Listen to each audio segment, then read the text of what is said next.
الحمد لله رب العالمين والعاقبة للمتقين والصلاة والسلام على سيد المرسلين وعلى آله وصحبه أجمعين ثم أما بعد. My dear brothers, sisters, and my beloved children, and my respected elders, first of all, I begin with counseling myself and every one of you with the God consciousness, taqwa of Allah tabaraka wa ta'ala. Allah the Almighty said in the noble Quran in Surah At-Talaq, وَمَن يَتَّقِ اللَّهِ, and whoever fears Allah and keeps his duty to him, Allah the Almighty will expiate his sins. يُكَفِّرْ عَنْهُ سَيِّئَاتِهِ, will remove and wipes out his sins from him and will enlarge his rewards. وَيُعْظِمْ لَهُ أَجْرًا. Respected worshippers, today we are on the 27th day of Rajab, and I'm sure many of you know that this Rajab is considered as one of the sacred months in the noble Quran. It is a significant month, considered as sacred month. The historical and miraculous event of Al-Isra wal-Mi'raj took place in this month according to many Muslim historians, although there are differences of opinions. Obviously, some historians, they say it took place in the month of Rabi' al-Awwal, others say in Rabi' al-Akhar. Like there is also, but there is a big number of scholars, those who believe that it happened in the month of Rajab. Now, regardless or despite the difference of opinions on timing of Al-Isra wal-Mi'raj, this historical, miraculous event, we should look into the essence, the teachings, what gives us this story. First of all, we see Allah the Almighty, He speaks about this in the noble Quran in Surah Al-Isra. So He says, Subhanalladhi asra. Glory be to Allah, the one who took his slave. See, slavery is an honor in Islam. Yani slavery for Allah the Almighty. بِعَبْدِهِ لَيْلًا, in the night, from the holy land of Mecca, Masjid al-Haram, to Masjid al-Aqsa, located in Jerusalem. May Allah the Almighty free Jerusalem. And in that night, His beloved Prophet, with a special vehicle known as Al-Buraq, and the Holy Prophet Muhammad's peace and blessings be upon him, was taken in that night from Mecca to Bayt al-Maqdis, where he was received by many great prophets such as Jesus, Moses, Isa, Musa, and many other great prophets. Our Prophet ﷺ was privileged to lead Salah, and all other prophets prayed behind him. And then he was taken to this beautiful, miraculous journey, hospitality from the Lord of the universe. He was ascended to the seventh sky. He met Allah the Almighty. He met many of the prophets and messengers. And we all know that this miraculous journey, during that journey, Salah was obligatory. 5 daily prayers were given to the Prophet Muhammad sallallahu alayhi wasallam. And then the Holy Prophet Muhammad sallallahu was also offered milk and alcohol wine, but he preferred the milk. And the angel Jibreel said, you have been guided to the nature, to fitrah. And then the Holy Prophet ﷺ, he returned to Bayt al-Maqdis, and he was descended again, and then he was returned to the holy land of Mecca overnight. And this incident happened, of course, while he was awake. It's not just the way some people assume, or some historians, some people try to say that it happened in his dream. No, it happened live and while he was awake. And this is the understanding of the vast majority scholars of Ahlul Sunnah wal Jama'ah. And so that's a great journey. The Salah was obligatory during that journey.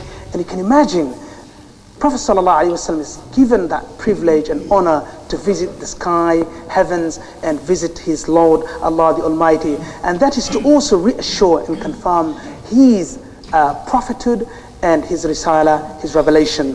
And all of those things happened miraculously, and he came back overnight. So that's the story of Al-Mi'raj. We can take many lessons. There's not any specific ibadah on that day, as some people may assume. There's not a specific type of worship, but all we need to understand that we learn lessons from that historical event. Brothers and sisters and my children, today also we've been discussing a very important topic, and that is the rights of our neighbors. Now, as Muslims, many people have rights over us. It's not just that, we live here anyhow and the way we like and the way we wish we live in this world without any roles and responsibilities and rights. No, every one of us are responsible in this world. So there are rights of neighbors over us as residents, as Muslims, as citizens living in this country. And don't forget that good character and good mannerism and our beautiful conducts with our neighbors is part of an important teaching of the Noble Quran. Look at this beautiful verse where Allah the Almighty says, وَاعْبُدُوا اللَّهِ, worship Allah alone, وَلَا تُشْرِكُوا بِهِ شَيْئًا, do not associate any partnership with Allah. وَبِالْوَالِدَيْنِ إِحْسَانًا, be kind and good to your parents. وَبِذِي الْقُرْبَى, and to your relatives. Don't forget your relatives, especially the kinship, relatives of kinship. وَالْيَتَامَى, and the orphans, do not forget them. وَالْمَسَاكِينَ, the poor ones in society, less privileged. وَالْجَارِ ذِي الْقُرْبَى, near neighbors, the neighbors who are near to you. وَالْجَارِ الْجُنُبِ, and the neighbors who are strangers, a bit far. And according to scholars, about 40 houses around you are considered as neighbors. 40 houses from left to right, front, behind, are considered as neighbors. وَالصَّاحِبِ بِالْجَنْبِ وَابْنِ السَّبِيلِ, and also the wayfarer, the strangers, be good to them. وَمَا مَلَكَتْ أَيْمَانُكُمْ, and the slaves that you have possessed, be good to them. إِنَّ اللَّهَ لَا يُحِبُّ مَنْ كَانَ مُخْتَالًا فَخُورًا, Allah does not like those who are proud and boastful, arrogance. Allah do not like them, because that's His sifa, that's His attribute. So whoever has proud or arrogance, Allah the Almighty, He doesn't love it and He hates this. Now, prophetic instruction also have been given towards being good and kind and nice and to make sure the safety and security of our neighbors.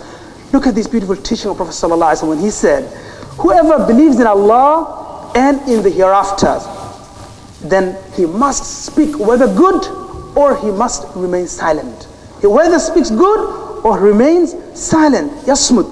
وَمَنْ كَانَ يُؤْمِنُ بِاللَّهِ, and whoever believes in Allah and in the next world, in the akhirah, فَلْيُكْرِمْ جَارَهُ, let him be kind and generous and merciful towards his neighbors. وَمَنْ كَانَ يُؤْمِنُ بِاللَّهِ, and whoever believes in Allah and in the hereafter, then let him also be kind and generous towards his guests. So obviously hospitality is also an important part of this religion, which many of us will forget.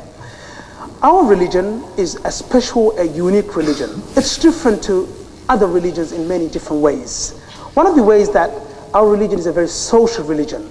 It doesn't ask you to just be in salah, in the masjid for a whole day and don't do anything. You have no relationship with others, your fellow community members and people in society. It doesn't say that. You have to live in this world as normal as possible, and you remain connected with Allah while you're being dutiful towards your fellow human being in this world. It's a very social religion. And this can be evident in a hadith narrated by Imam al-Bukhari rahimahullah, where the Prophet Muhammad, peace and blessings be upon him, said there was a woman that she used to pray during the night and fast during the day. You can imagine, during the night praying, important prayer, and fasting during the day. And then she does all the good, she gives charity, but she's bad in her language with her neighbors. She harms them, she hurts their feelings of neighbors. She screams. So Prophet ﷺ said, La khayra, there is no good in her, and she will be from amongst the people of fire. Wal-'iyadhu billah. You can imagine. And then Prophet ﷺ was told that there is another woman, she prays 5 daily prayers, and she gives charity. She doesn't do that much of the worship as the other lady was doing, but she doesn't harm and hurt her neighbors. Prophet ﷺ said, she is from the people of Jannah. So you can imagine being good and kind, and having the best character with the people who are in our neighborhood is part of this religion. My brothers and sisters, harming neighbors are absolutely sinful.